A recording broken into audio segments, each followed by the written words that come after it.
Hey, Myra Cassidy here, luxury travel advisor, travel journalist, and motivational speaker. Real quick, I'm gonna break something down really quick here. I've got a lot of stuff to do. I've got a lot of deadlines that I've got to get through this month, and I'm working on a very important project, which I'm going to tell you about here in a little bit. So let me just speak my piece on something really quickly. Yeah, it is what it is, right? Look at his page. Okay, I'm gonna say that. I've said it before, right? I'm an inactive one of Jehovah's Witnesses. I feel like that's very important for me to say. I'm not talking bad about that faith. I'm telling my journey with domestic violence because it's something that needs to be heard. It's something that needs to be heard. And I don't feel like I need to cover up the fact that I was raised in that faith. I mean, for what? For what? It is what it is. This is my journey. I'm not talking bad about the faith. I'm talking about what happened to me and why I left. But long story short, this is what happened. For anybody who wants to know what happened. And the reason why I'm doing this is to, first of all, people are starting to call, you know, and I appreciate the love and the support. But I don't want to really talk about it. There's nothing really to say. And not only that, I'm not trying to be mean or anything like that. I'm extremely busy. I'm extremely busy. I mean, and it's even been family. I've said, look, I'm fine. Just pray for my kids and be there for my kids. It is what it is. My kids can't, but this is what I have a problem with. There's a few things that I have a problem with, and it's the way it went down that I feel like is so disrespectful, and I would have never done him like that. 2 weeks ago, my kids come home. First of all, it's his weekend, okay? And he's supposed to drop them off at school. I get a text, hey, you know, baby girl's running a fever. Can I drop her off with you so you can check her fever? Fine. She comes in. I'm like, well, what's going on? How you feeling? She didn't have a fever, but she said she felt like she was getting sick. So, of course, COVID rules, she can't go to school. So I said, okay, you know, I'm going to keep her home, blah, blah, blah. And in that morning and in that moment, they go, Dad's engaged and he's getting married in spring.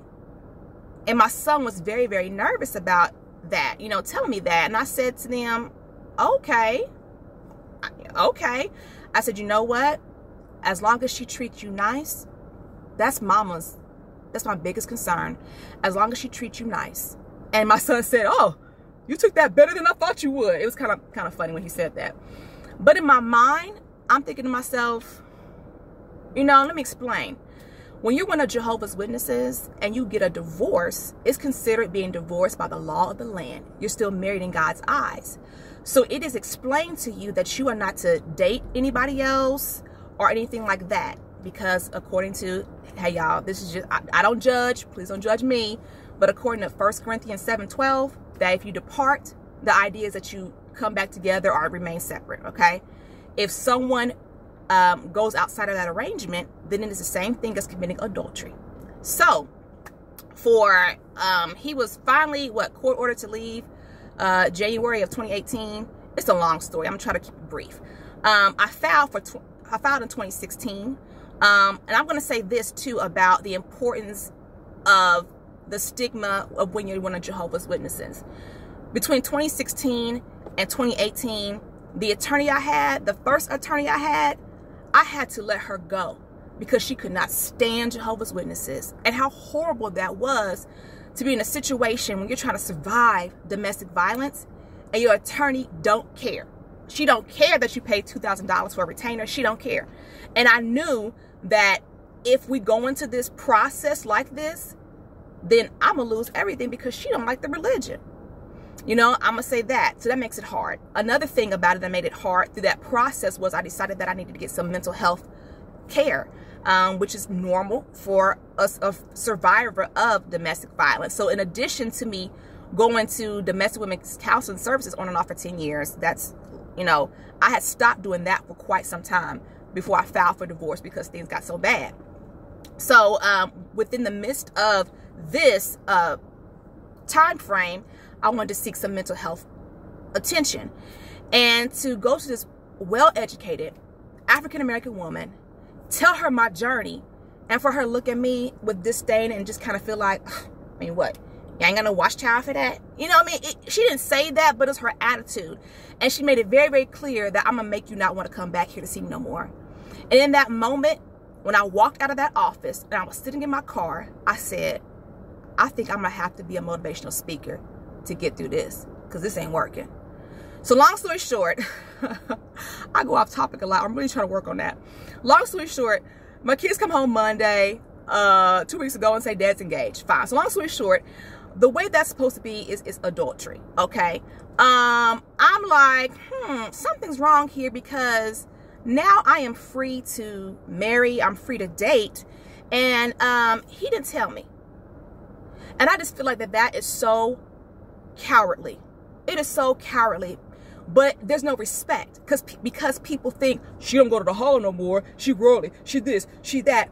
There's no respect, you know. And I feel like it don't matter. That don't make a difference. That's wrong. That is wrong for you not to sit up here and tell me. Now, this is the thing about it. I would say to any woman who goes through this, remember, legally, he ain't doing nothing wrong. He ain't got to tell you. Scripturally, legally, scripturally, two separate things. So if you go, anybody who's out there going through this, no matter what religion you're in, you got to think legally and scripturally. It's two different things. But scripturally, this was very, very wrong. He should have told me. And the thing that hurts, I'm going to tell y'all this, because like I said, I can't really deal with people calling me and texting me. I got a lot of stuff to do. I'm up against some really, really big deadlines. And I'm working on a big project, which I'm going to tell you about. But the thing about it is this, that was completely disrespectful. And then to find out that pretty much I was free months ago, also very, very hurtful, because why would you do that? That's the thing that makes me upset. It's not the fact that he's engaged to be married. You know, quite honestly, when I knew this was going to happen at some point, because quite honestly, this is nothing but a rerun. I've seen this happen in other people's situations, right? Whatever happens, they get divorced, they go into two different congregations or whatever. One person leaves. Eventually, one person messes up for sexual reasons. That's just the way this kind of happens, right? So it doesn't have to be that way, but it seems like that's what happens. So I want people to know it wasn't me. I did what I was supposed to do, okay? But the whole thing about it is, what makes me upset is the fact that you didn't even tell me. And though we don't communicate, though we do not have a healthy relationship, we talk through text and email. You could have sent me a text and said, I'm going to tell the kids I'm engaged this weekend, FYI. Instead of me being completely blindsided. I just feel like that was completely disrespectful. Two, the other thing that I feel like is disrespectful is the fact that you mean to tell me, and I'm just being real because it's out in the public, follow the clues. If you really want to know, follow the clues. He has it on his Facebook page. Look at the IG account, okay? This has been going on for months, since before he baptized our children. And that irritates me too, because how in the world can you baptize our children and be there with them when they take that very, very important step and you live in foul? And I remember being married to him, and I found out that he had an Ashley Madison account. An Ashley Madison account is an account for married people who want to have an affair and keep it a secret. And I remember praying to God at that point, what's bottom for him? What is bottom for him? You know, I wasn't being heard. You know, I was going through so much. It's like, you really have an AshleyMadison.com account, and you can go and pray on Sunday, and I don't even bother you? I said, what's bottom for him? And it's kind of like I got my answer, because I feel like that was so horrible that you would do that. That you would have this connection with someone going back that long, and then you baptize our children, and that's the most important day in their life, and you live in foul. That's hurtful. 3, the fact that, okay, this year, that's one reason why this year I was so determined 2022 is going to be my year, because I was so tired of my child support payments being so daggone late. I'm talking about 4 weeks late. Here's 2 weeks payment. Another week, 3 weeks go by. Okay, maybe here's a week or 2 payment. Repeat, like, oh my God, so late on payments, right? I'm like, what is going on? Downtown is messing up. I got so irritated. I said, you know, I can call the number, right? If they tell me, I think it's like 327-1800. That's the number. 317-327-1800. And they will tell you if the child support payments have been on time. The child support payments have not been on time. You have not been paying. So to find out that, like I said, it's all out in the open. I'm not being a hater. It's all on Instagram. You've been flying to Florida all this time, taking her and her son on dates, but you have not been paying for your kids? And that hurt too. Those are the three things that hurt the most, because I would have never thought that he would have done that. At the end of the day, I'm like, he's going to always pay for his kids because he knows what it's like coming from a single parent family. So those are the things that irritate me and that I just have to have peace with. Oh, and number 4, the fact that he gets private reproof. That's really, really like, ha. But I'm going to say this.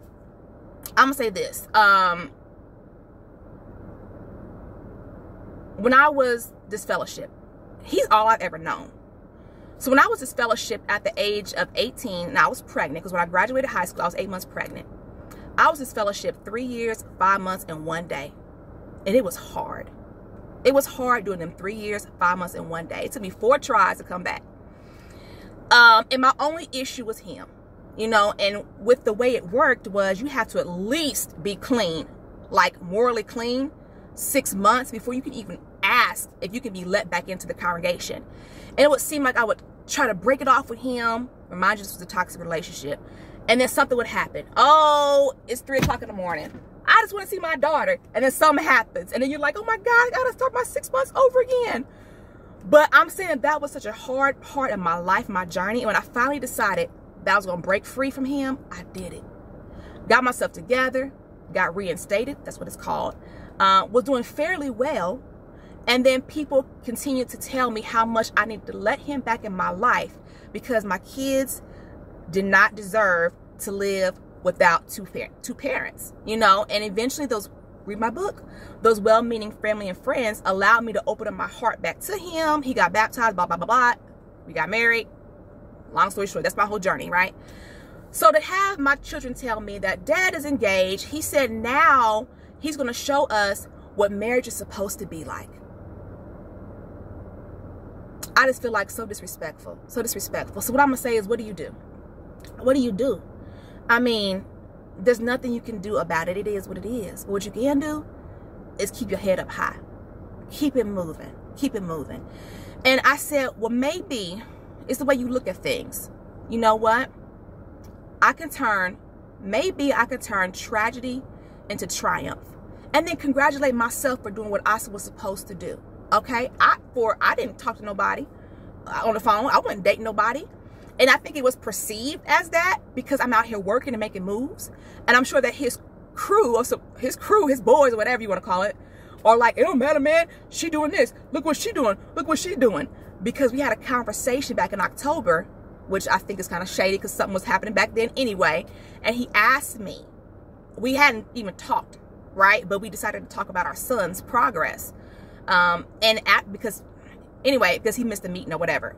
And he asked me afterwards if I had been clean. I just want to know you out here doing all this stuff if you've been clean. I said, you know, being one of Jehovah's Witnesses, I was raised that these are the best men in the world. I said, and for me to go through what I've been through, why would I want to give myself to anybody else if I couldn't get what I was supposed to get from the best? No, I haven't been with anybody else. And then that turned into like this big old argument. And I'm like, you know what? I am never doing this again. And I feel like what really had happened was you was shady. You was shady. And you was trying to figure some stuff out. But whatever. Point blank period, it's like this. Tragedy into triumph. I decided to do this. You know what? I really am trying to get this luxury women's empowerment retreat off the ground. Like I said, it's not, although I'm a travel agent, I'm not booking rooms like you typically would do. Like you can book rooms in a meeting space and do a plethora of that. That is what it's going to turn into as my model continues to grow. But for this first event, I decided to have it locally here, make it a one-day event. I've got speakers in place, working on getting some things together, partnering with other people. I said, well, since it's not happening with me trying to get these grants, and it takes time to look for the right grants, let me use this opportunity to turn tragedy into triumph. So I'm going to tell you what I'm going to do. Working on it is going to officially be announced, hopefully about a week or two, that I'm doing a fundraiser. It's called, hey, who wants to take Myra on a date? Because Myra has not been out in a long time. a long time. Like I said, I filed in 2016. 2016 to 2018 was a very tumultuous time. And even that's what's confusing to me, the phases of the divorce. Because when you file for divorce and you go through all this stuff, it goes back to, it's just a whole lot of stuff. So I filed in 2016. So I was divorced 2016. And then you have to go through all this stuff before it's actually finalized and all that. Long story short, I haven't been on a date in a very, very long time. It's been years. I mean, he was finally court ordered to leave, January of 2018. So that's 4 years. And then minus our little whatever that happened at one time, which I've already spoken about that. I won't even go back into that. But pretty much I have not been. So pretty much I have not been on a date in 4 years. Longer than that, because when you're sleeping in the bed with somebody who you're getting ready to divorce, or you trying to figure out what the courts are going to do, that's so much stress. So really, there really hadn't been a healthy date. I haven't been on a real healthy date in a very, very long time. Okay. So I said, you know what? Let me use this opportunity to raise funds. It will be like a donation type of process. So basically it's like when it gets up and running, you know, if you're interested in, you know, taking me on a date, these funds are going to be donated to me getting the event space that I'm trying to get. So I'm trying to raise X amount of dollars to get the event space so I can get it booked and get this wheel moving. So it's going to be just a fun little thing, point blank period. All I want to do is be pretty, right? From the crown of my head to the tip of my toe, and have a good time. And for about 4 or 5 hours, just feel protected. You know what I mean? I just want to feel special for a few hours and just to feel protected. I mean, really, really protected. And that's it. That's all I want to do. So I'm working and trying to partner with different people.